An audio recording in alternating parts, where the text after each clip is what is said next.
ऐलान कर दिया है कि इस क्रूज को बिहार में आने से रोका जाएगा। तो दूसरी तरफ अखिलेश यादव ने भी क्रूज पर विरोध जताते हुए कहा कि योगी सरकार नाविकों का रोजगार छीन रही है। और इस पर डिप्टी सीएम केशव प्रसाद मौर्य ने पलटवार किया और कहा कि अखिलेश को क्रूज और नाव का फर्क ही नहीं पता। आपको दिखाते हैं पूरी रिपोर्ट।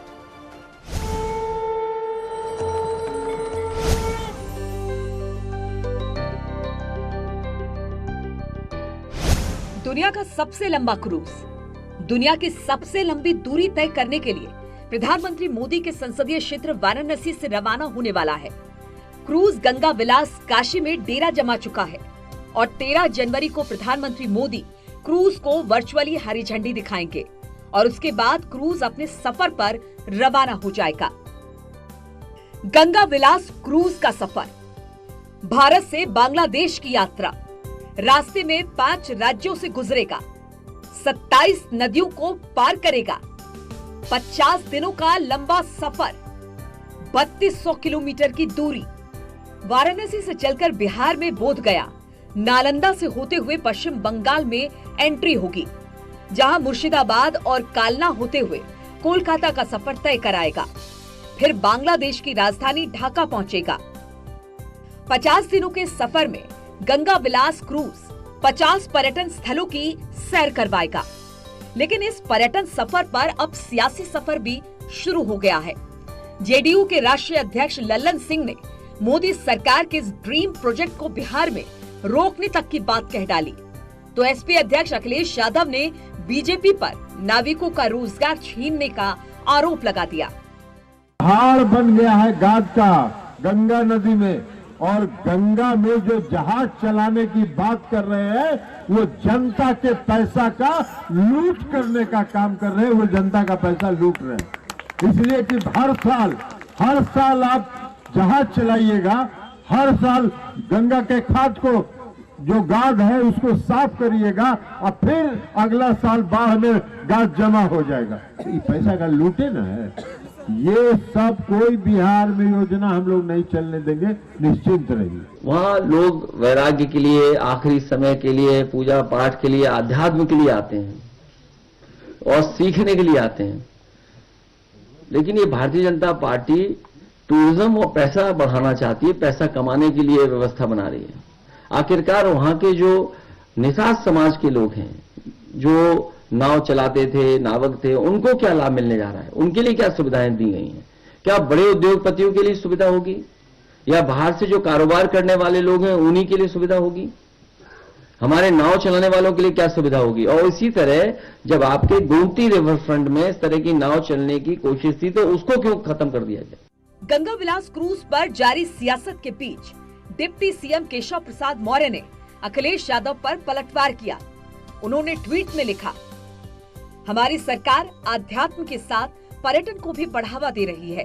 काशी विश्वनाथ धाम बनने से लाखों श्रद्धालु वहां आ रहे हैं, जिसका लाभ वहां के कामगारों, मल्लाहों और काशीवासियों को मिल रहा है। अखिलेश जी को एक क्रूज और घाटों पर घुमाने वाली नावों में फर्क समझ नहीं आता है। एमवी गंगा विलास क्रूज दुनिया का सबसे लंबा और आलीशान क्रूज है। 62 मीटर लंबा और 12 मीटर चौड़ा ये क्रूज किसी 5 स्टार होटल से कम नहीं। 18 स्वीट्स वाले इस क्रूज में शानदार और भव्य रेस्तरां है, स्पा और सनडेक की सुविधा भी मिलेगी। लेकिन एक तरफ बिहार में इस क्रूज की एंट्री पर घमासान मच गया है, तो दूसरी तरफ पर्यटन को बढ़ावा देने के इतर अखिलेश यादव इस क्रूज पर भी सियासत करने से नहीं चूके। खैर, प्रधानमंत्री मोदी की योजना को सफल बनाने के लिए योगी सरकार पूरी तरह से प्रतिबद्ध है, लेकिन सियासत में विरोध का प्रावधान है तो समाधान निकालते हुए सावधान रहने की भी जरूरत है। Bureau report, news city.